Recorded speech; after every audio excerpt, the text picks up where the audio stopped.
है junior accountant, जो Rajasthan service rules जो सेकंड पेपर का एक सब्जेक्ट है, उसमें एक सब्जेक्ट दिया हुआ है, उसका नाम है राजस्थान सर्विस रूल्स, राजस्थान सेवा नियम।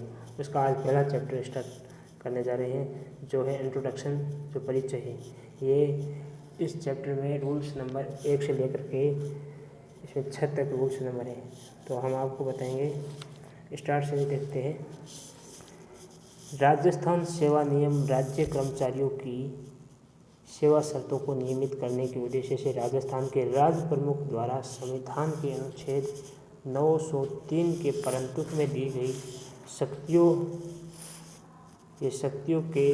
के क्रम में जारी तथा लागू किए गए हैं। राजस्थान सेवा नियम सामान्य नियम है, अतः ये किसी आदेश द्वारा विशिष्ट नियम बना देने पर सामान्य नियम लागू नहीं होंगे। जब तक कोई विशिष्ट नियम लागू नहीं होगा तो तब तक ये राजस्थान सेवा नियम लागू होंगे, और इसके ऊपर कोई विशिष्ट नियम बना दिया गया तो वही नियम लागू होगा। तो नियम नंबर 1 देखते हैं। नियम नंबर 1 का नाम है संक्षिप्त नाम और आरंभ, short title and commencement of rules. इन नियमों का नाम राजस्थान सेवा नियम है। जारी ये हुआ है 23 मार्च 1951 को जारी हुआ है और लागू 1 अप्रैल 1951 को हुआ। नोट 1 अप्रैल 1951 को अवकाश पर रहे कर्मचारियों पर यह नियम उनके अवकाश से लौटने की दिनांक से प्रभावशाली होंगे। अब आएगा नियम नंबर 2। अब हम शुरू कर रहे हैं नियम नंबर 2।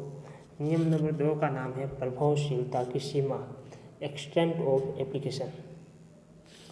2 में दिया गया है कि यह नियम राजस्थान सरकार के विभिन्न पदों पर तथा सेवा में कार्यरत सभी कर्मचारियों पर लागू होंगे तथा ऐसे कर्मचारी जो किसी भूतपूर्व देशी राज्य के साथ हुई किसी अनुबंध के आधार पर किसी पद अथवा सेवा में नियुक्त किए गए हो, किंतु उनकी नियुक्ति आदेशों में इन नियमों के प्रावधान के संबंध में कोई प्रावधान नहीं किया गया हो। तीसरा पॉइंट है ऐसे कर्मचारी जो किसी पद या सेवा में अनुबंध के आधार पर नियुक्त किया गया हो, परंतु आगे चलकर नियमित आधार पर नियुक्त कर दिए गए हो, पर भी यह नियम लागू होंगे। और इसमें चौथा पॉइंट है परंतु यह नियम निम्नलिखित पर लागू नहीं होंगे। अब देखना ये नियम किन किन पर लागू नहीं होंगे। तो राजस्थान सर्विस रूल्स के जो नियम है ये इन लोगों पर लागू नहीं होंगे। केंद्र अथवा अन्य राज्य सरकार से राजस्थान में प्रतिनियुक्ति पर आए अधिकारियों पर लागू नहीं होंगे। राजस्थान उच्च न्यायालय के न्यायाधीशों पर ये लागू नहीं होंगे। ये भारतीय संविधान के अनुच्छेद 219 क्लोज 2 व 238 के अधीन बनाए गए नियमों द्वारा शासित होने वाले राजस्थान उच्च न्यायालय के अधिकारियों एवं कर्मचारियों पर लागू नहीं होंगे। और ये राजस्थान लोक सेवा आयोग के अध्यक्ष एवं सदस्यों पर जिनकी सेवाओं का नियमन संविधान के अनुच्छेद 318 के अंतर्गत बनाए गए नियमों से होगा, उन पर भी लागू नहीं होगा। और अखिल भारतीय सेवाओं के अधिकारियों पर भी लागू नहीं होगा।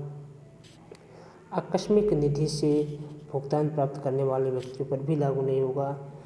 कार्य प्रदत्त कर्मचारियों पर जिन्हें बजट इकाई अधिकारियों तथा संस्थापन वेतन के अतिरिक्त अन्य मद से भुगतान किया जाता है, उन पर भी लागू नहीं होगा। और श्रमिक कानूनों से शासित राज्य कर्मचारियों पर भी लागू नहीं होगा। संविदा पर कर्मचारियों पर भी ये लागू नहीं होगा। नोट भारत के राष्ट्रपति द्वारा नियुक्त कर्मचारियों एवं अधिकारियों पर यह नियम लागू नहीं होते हैं। अब नियम नंबर 3 पे आते हैं। नियम नंबर 3 ये कहता है वित्त विभाग की सहमति लिया जाना, concerns of the finance department to be taken. तो नियम 3 में कहा गया है कि वित्त विभाग की सहमति लिया जाना। वित्त विभाग के परामर्श के बिना इन नियमों में निहित किसी भी शक्ति किसी भी शक्ति या अधिकार का प्रयोग या प्रत्यायोजन नहीं किया जाएगा। वित्त विभाग यह स्पष्ट करेगा कि किन किन मामलों में दूसरे प्रशासनिक विभाग शक्तियों का प्रयोग कर सकेंगे। अब नियम नंबर 4 में यह है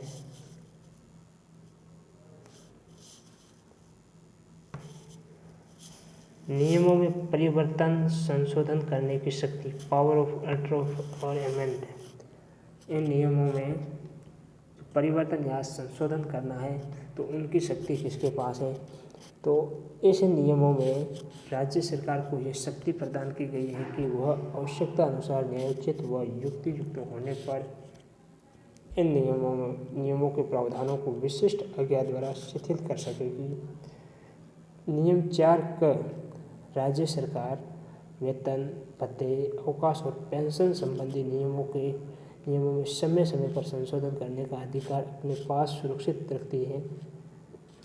नियम नंबर 4 ख में राज्य सरकार लोकहित में इन नियमों के तहत की गई किसी कार्यवाही पर पर्याप्त तथ्यों के ध्यान में आने की तारीख से 90 दिन के भीतर पुनरावलोकन कर सकेगी। अब नियम नंबर 5 अधिकार या शक्तियों का पद्धतिकरण, पावर टू डेलीगेट। सरकार इन नियमों के अंतर्गत अपनी शक्तियाँ अपने अधिकारियों को जहाँ तक वह उचित समझे निम्नलिखित अपवादों के साथ प्रदत्त कर सकेगी। क में नियम बनाने की संपूर्ण शक्ति और ख अन्य शक्तियाँ जो नियम 5, 42, 56, 81, 148, 151 एवं 157 ग द्वारा प्रदत्त की गई हैं। अब आता है नियम नंबर 6 जो पहले चैप्टर का लास्ट नियम है। नियम नंबर 6 में क्या गया है? व्याख्या, इंटरप्रिटेशन कहा गया है। राजस्थान सेवा नियमों की व्याख्या करने का अधिकार राजस्थान के राज्यपाल के पास ही सुरक्षित रहेगा। तो मित्रों, ये राजस्थान सेवा नियम का चैप्टर 1 की हमने आज यहाँ पे चर्चा की है। अभी अगले वीडियो में हम इसका चैप्टर नंबर 2 की आपके साथ यहाँ पे चर्चा करेंगे। थैंक यू, धन्यवाद।